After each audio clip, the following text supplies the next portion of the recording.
There's a state law going into effect this month in Ohio. That law lays out the plan for dealing with concussions from high schoolers and their athletes, but parents should also know the rules to make sure their child is protected. Joining me this morning is Brannan from Beacon Orthopedics, and you want to tell us about this law and how it differs from what they have been doing for the last couple of years, right? Sure. So for years we've had a greater awareness of sports concussions and the bads and the goods about them, and we've all, as a medical community, developed ways of treating them, which always includes the safety of the athlete. Now the state has come up with some true laws that demand certain behaviors not only of parents and players but also coaches and referees. Okay, and who does this pertain to? Just middle school and high school, or does it go beyond that? It goes to all athletic organizations where the athletes are under 19, where there is a fee to participate, which could include the bowling team, the rowing team, the CYO sports, say soccer, knot-hole baseball, and includes all the organized high school teams. Okay, so what should parents and coaches, are there certain requirements for this law, or what do they need to know?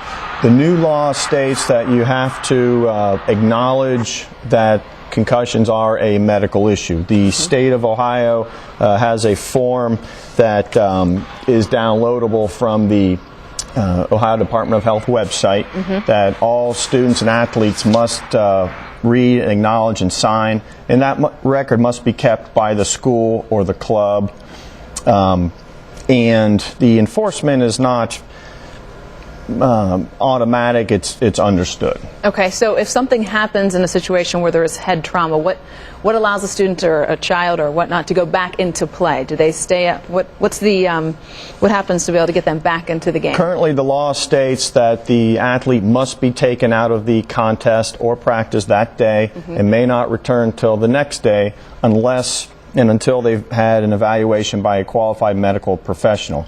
Under the ruling of the law right now, it's a medical doctor or a doctor of osteopathic medicine. Now, the institutions can designate another provider, such as an athletic trainer, perhaps such as a nurse clinician, who can also be that agent, as long as that person is working directly with a medical doctor. Okay, so good information. We appreciate you helping us out this morning for the new law in Ohio. Thanks for joining us, Dr. Brannan. And if you'd like more information on the return to play law, log on to the beaconortho.com website and look under preventative care. Renovating Music Hall coming up.